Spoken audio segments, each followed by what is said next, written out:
Lesson 22.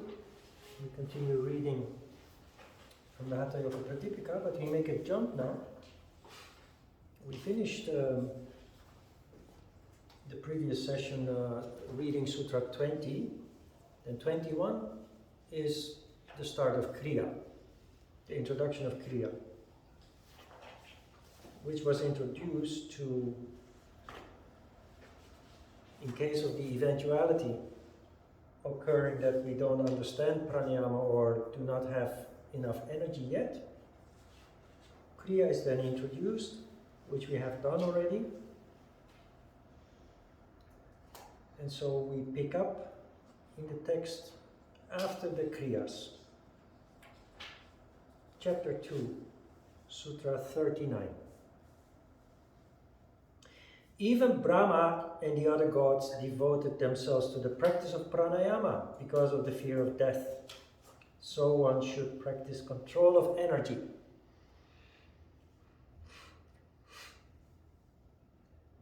This is a symbolical way to emphasize the importance, the value of pranayama. We talked about God and divinity before. Ajita did an attempt to explain that gods need pranayama because obviously they have no physical body. You can ignore that. This is symbolical language to draw your attention to pranayama, saying this is good stuff in modern language. This is important. Pay attention. Do not ignore this. This is valuable. This is effective. This is something that needs to be integrated in your practice. Fear of death is fear of losing our vitality. Fear of death is not physical death, but the tamas condition that sets in when we allow nature to take its course, when we don't do any effort to maintain our condition. Tamas is a natural occurring condition we end up in when we become passive. So generally becoming active counters that, but the ultimate way to maintain vitality and bring that to a high level also is the practice of yoga. Pranayama in particular, but the practice of yoga in general.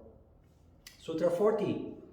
So long as the energy is restrained in the body, so long as the mind is calm and steady, so long as the vision is directed to the center of the eyebrows, why should there be fear of death? Again, death is tamas. And tamas also directly means losing functioning in the crown chakra. Because functioning in the crown chakra with all its wonderful characteristics requires vital energy, not just energy, vital energy.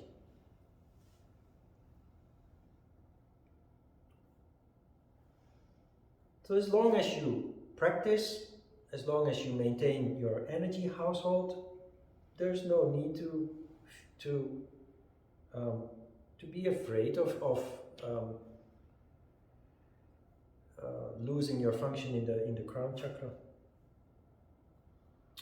41. When the Nadi chakra has been purified by a properly regulated course of pranayama, the energy forces open the mouth of the Sushumna and easily enter it. This is important practical information. The yoga practice in general and pranayama in particular brings about the condition that allows energy to rise up. Not only that, it says, it forces open the mouth of the Sushumna, which is the third channel that allows energy to rise up, and easily enter it. You may not feel a big difference when you practice yoga, but your energy household is changing, energy is rising up, the crown chakra gradually manifests, and it is if only you do some effort, you don't even have to be fanatic about it or sacrifice a lot of your time and effort to it, but if you just spend some time, sacrifice a little bit of your time and effort practicing yoga in the correct way, that condition is very easy to obtain and very easy to maintain also. 42, when the energy flows through the Sushumna, the mind becomes steady. The steadiness of the mind is the state called Manonmani or Unmani.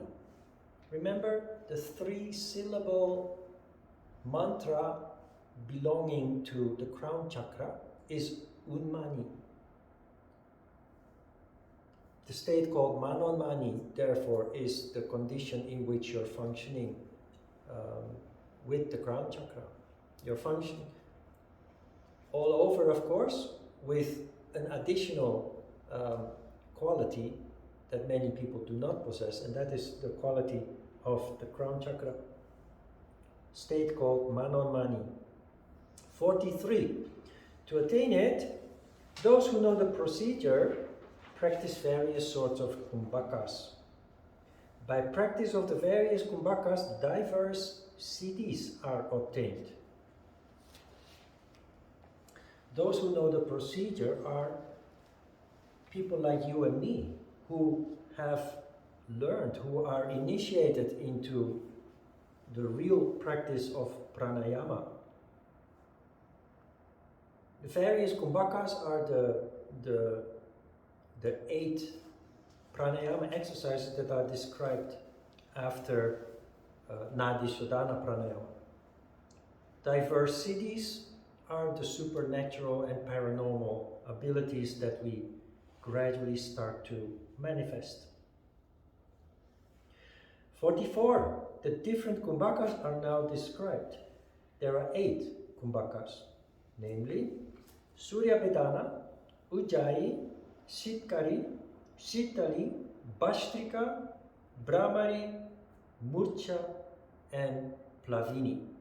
4 of those, Surya Betana, Ujjayi, Shitkari, and Shitali, you will learn before the end of this course. The other 4 are part of our advanced course. 45. At the end of influx, Puraka, the Jalandhara Bandha should be practiced at the end of Kumbhaka. At the end of Kumbhaka and the beginning of efflux, Rechaka, Uddiyana Bandha should be practiced.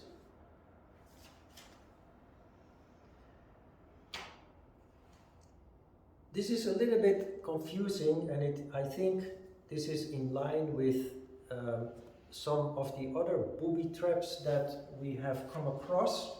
I have asked Ajita over time, referring to this sutra, and we came to the conclusion that this is trying to throw sand in your eyes. It makes it complicated and impractical. The 3 kumbhakas, the 3 bandhas are practiced all 3 at the same time during the kumbhaka stage.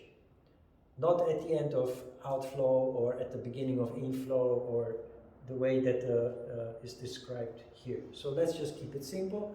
The 3 bandhas we do only during the kumbhaka stage, where it also in a practical sense is more logical or making sense.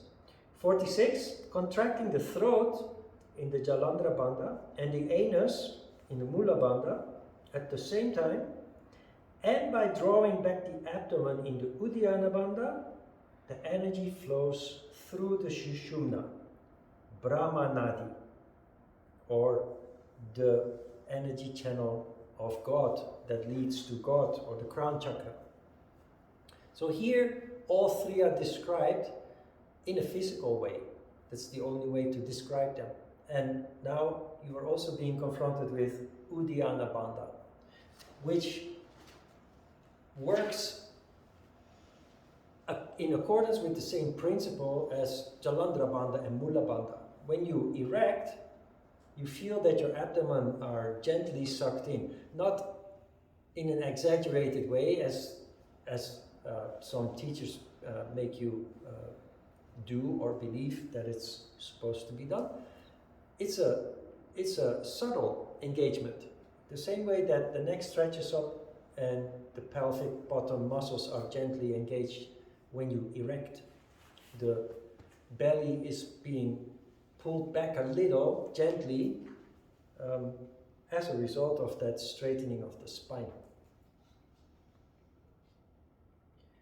There are many yoga teachers who make a lot about those bandhas, and I throughout the years I've been asked also by people, do we also learn the bandhas, as if there is some kind of conspiracy or secrecy is going on there. It's a very natural phenomenon, and it really doesn't have much implications or so.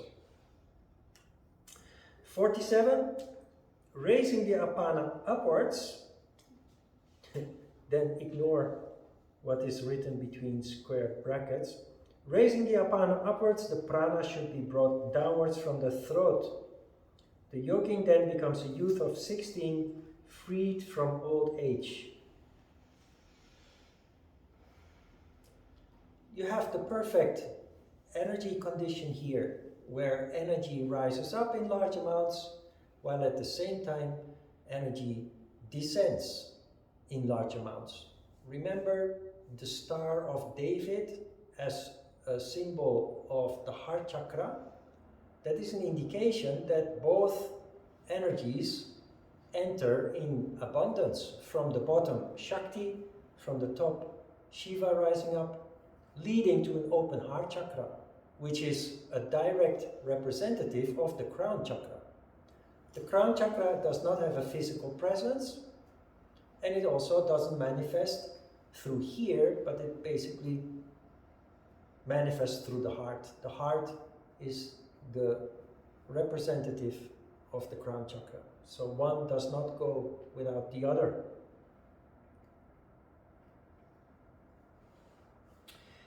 You become a youth of 16, freed from old age. That sounds like a very nice, ideal picture, which is symbolical, but it does indicate you become healthier and more youthful, not only physically, but also, and maybe especially mentally. You see people, when they get older, they become literally older. Also, their behavior becomes old. There's no sparkle anymore, there's no enthusiasm anymore, there's no joy anymore. It's all a lack of energy, really. So you keep practicing yoga throughout the years, and you maintain youthfulness, enthusiasm, joy, etc. It's all about energy. If there's no energy, then all these wonderful conditions fade away with time. And that's what you see with people aging.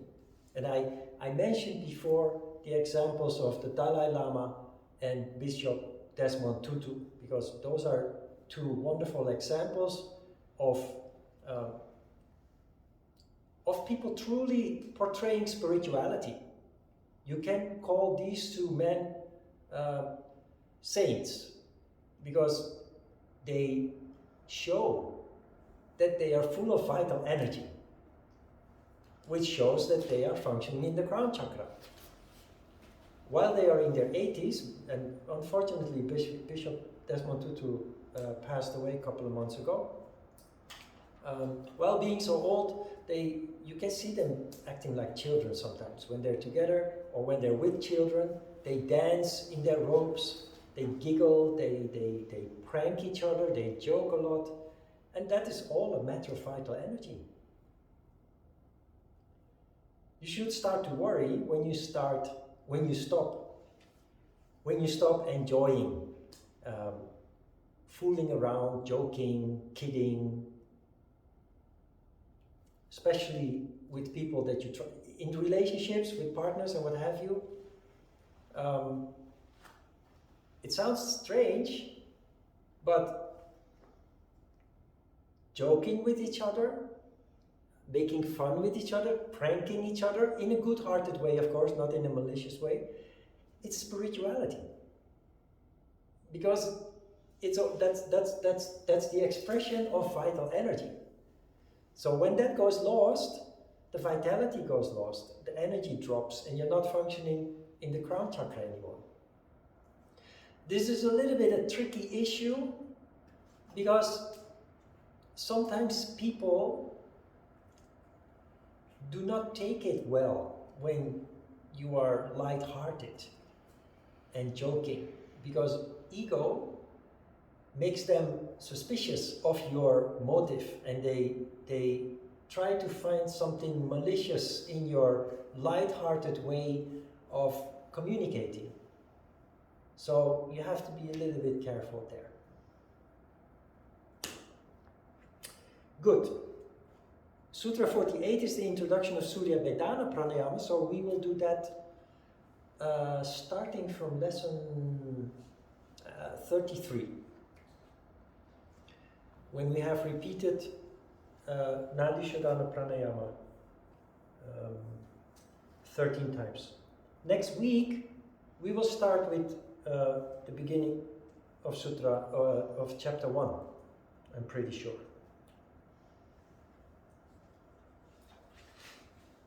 And then we will read the entire chapter 1 until lesson 28.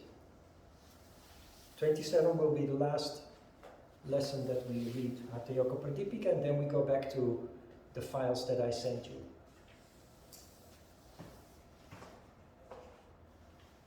Questions?